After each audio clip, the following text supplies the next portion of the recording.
But Jesus, knowing their thoughts, said unto them, Every kingdom divided against itself shall be desolate, and every city or house divided against itself shall not stand. The Gospel of Matthew, chapter 12, verse 25. The fall of the Byzantine Empire is comparable to the collapse of European powers in the early 20th century. These were dark times for the vast region and Orthodox Christianity. Despite the frequent opinion that the Crusades were harmful to Byzantium, they only prolonged the agony. Between the first crusader invasion and the capture of Constantinople, hundreds of years passed. A good part of the territories of the state returned and shared with European knights. But chances for restoration of former greatness were thrown away by mad nobility. Obese and insolent despots, like woodworms, feasted on the stumps of the empire. The voracity and militancy of the officials, together with the increasing taxes, made the state an easy prey for the Ottomans. But the above refers to the already gloomy days. What was the root of all evils? The answers will follow immediately. To begin with, let's run through the history of our clumsy and unchanging Byzantium. The eastern part of the Roman Empire was richer and wealthier at the time of its collapse. However, the western territories were not neglected during successful stretches of existence. Rome alone was invaded 5 times along with neighboring Italian possessions. Invasions were subjected to the Balkans, Eastern Europe, up to Central Europe. An inheritance to Byzantines from Romans got vices of times of disintegration, and in the further only strengthened. Slavery, for example, was not abolished until the Crusaders came. And after it, the emperors were not eager to change anything in the internal order of the state. The hidden and humiliating forms of slavery were not definitively erased, and the percentage of living property that was castrated is unknown, but undoubtedly high. Even the prohibition of castration of adult males did not remedy the situation. Boys up to puberty were now turned into eunuchs. The nobility adored babies from Bulgaria, Serbia, and other Slavic lands. Perhaps the children were the reason for the constant attacks. Military campaigns and raids for replenishment of quantity of slaves did not stop. Basil's second Bulgarian boy and assistant Vladimir Baptist will not give a lie. Tsar Samuel defeated the Byzantine army, robbed the wagon, but did not catch the mad fool emperor, and the latter cowardly fled.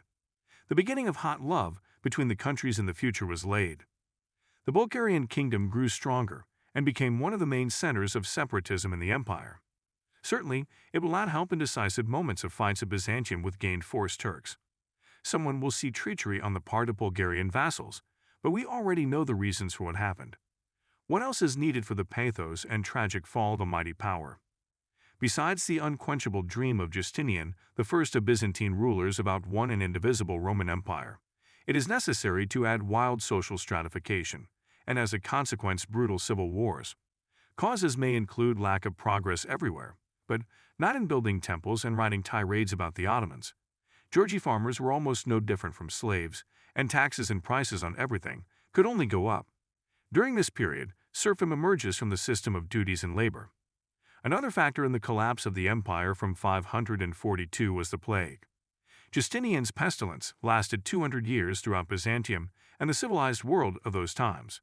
But the Black Death came for the Orthodox, and further in moments of disintegration, another massacre or social upheaval. After the Crusades, typhus was also added. Public health was undermined by famine. Do you know about the fair collection of taxes for wars? The cost fell entirely on the shoulders of slaves and citizens, but not on swollen officials and nobles. Lack of money and disease nullified the populace year after year. 500,000 of the capital's inhabitants turned into a measly 50,000 between the 13th and 15th centuries. Everyone tried to escape from the oppression of the Byzantine rulers.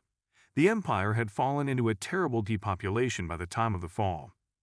And how did Christianity and the high spirituality of the Byzantines function?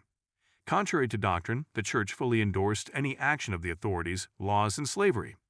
Joint processions with the emperor and the patriarch took place after military triumphs. Here we would like to add that many people strictly observed fasts, often went to prayers and liturgies. Here we will quote the writer Kikatman, "If you are sick, fast and cure without a doctor." Even for the notorious plague, the cross as a symbol of state power was depicted on coins, flags, coats of arms. Emperors took the icon of Our Lady of Haudegitria with them to the battlefields. They turned to her in difficult hours. The image was considered the protector of the rulers. Therefore, one cannot call Byzantine religiosity completely exemplary. However, Christian severity did not apply to the upbringing of children. For example, most parents were careful not to beat their children, but rather to instruct and help them in life. Physical punishment was not encouraged in the home. The Byzantines considered the family to be the main support. Its domineering role increased with the fall. In the higher circles, friendship between families develops into a system of ties. The clan form of life is common among both the upper and lower strata of Byzantine society. For a long time, married sons were not separated from their relatives until a certain age. Yes, someone could live with his parents until the age of 30. Sometimes there were families where even grandchildren lived with their grandfathers and fathers. Gradually, among the upper classes and city dwellers, the paired family spread, which is also connected with the growing influence of Christianity. In rural areas, the process of breaking up large households took longer than in the city. Therefore, families consisting of dozens of people were found in villages. Often, legislative initiatives came from the church. The Nomocanon of Patriarch John Scholasticus would be added to the civil code of Theodosius. Later, the laws would be supplemented by hundreds of imperial novels. Subsequent versions of the Nomocanons spread and were in force in a number of countries. In Armenia, Moldavia, and Wallachia, also in Bulgaria, Serbia, and partly in Russia. The era of iconoclastic emperors left behind, the schools of law reopened. Justinian's novelle purified and then absorbed by the basilics. Church law finally blended with secular law. Think of it, the Byzantine Code of Law had 6 volumes of 60 books. 40 were written under Basil I and another 20 by his son Leo the Wise. It is a remarkable fact that the first 5 are devoted to the church, and only then there is a treatise on public offices and organization. Free people, slaves, and peasants are devoted to 3 books, the closest to the end of the list. The volumes were also supplemented by decrees, scholia, separate editions of commentaries, and other jurisprudence. Closer to the fall, novellae appeared less frequently, and revisions and rewritings of the basilics more often. Eventually, legal contradictions accumulate. Bureaucracy grew exponentially. Each despot gained more independence, and consequently more authority and rights of autocratic behavior.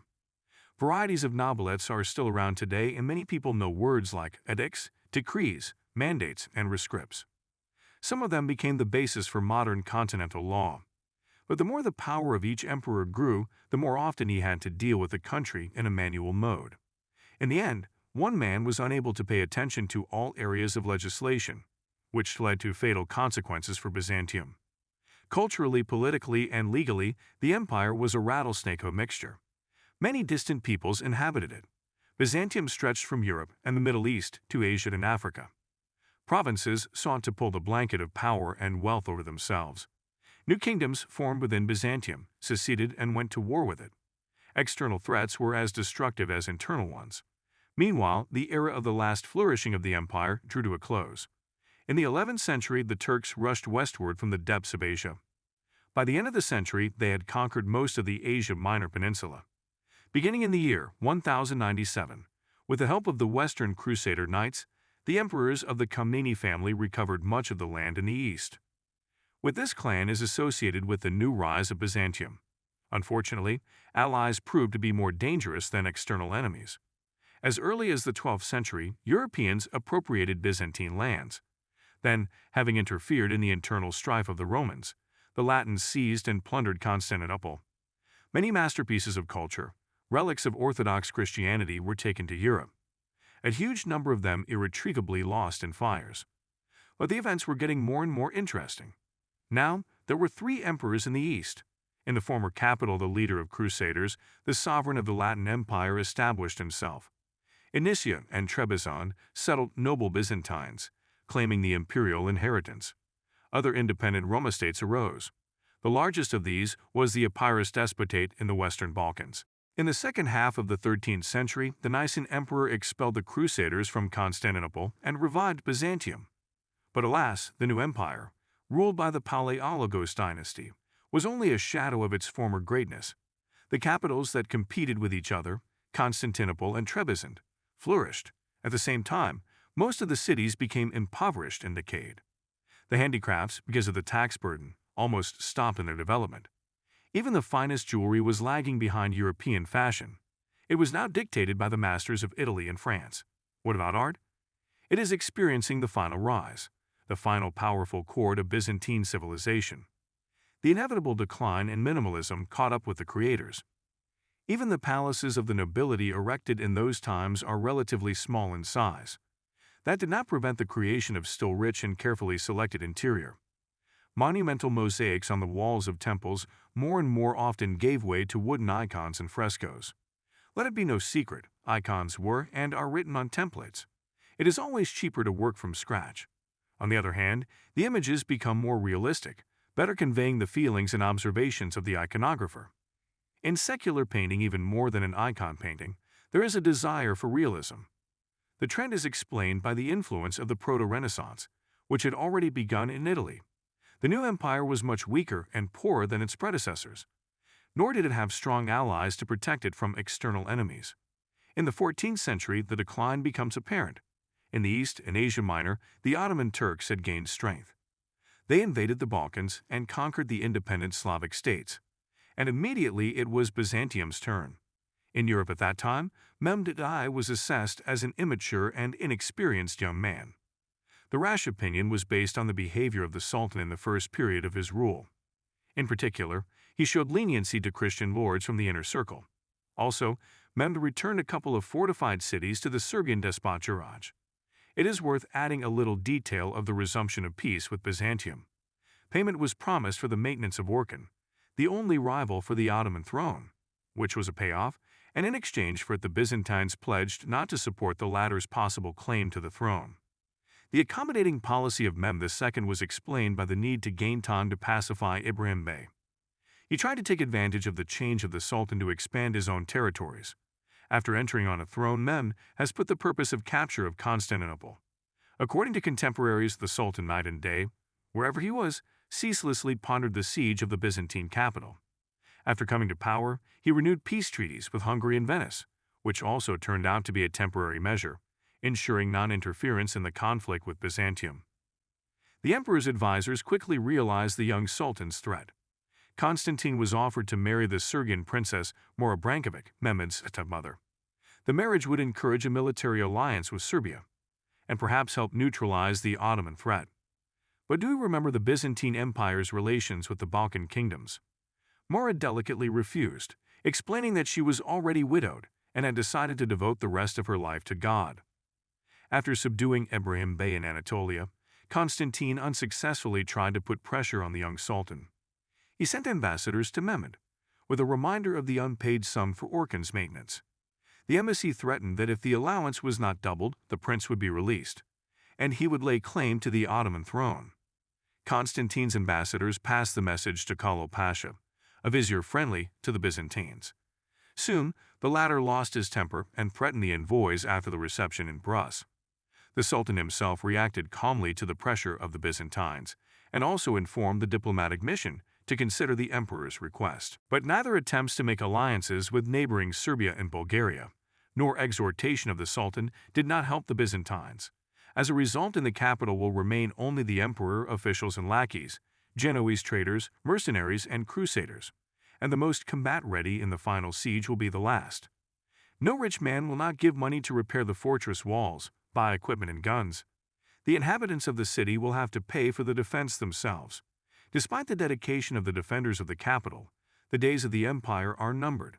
In 1453, after a long siege, the Turks took Constantinople. The last emperor, Constantine XI, died in the defense of the city. Having learned of this, Mehmed II ordered the demonstrative execution of the greedy nobility.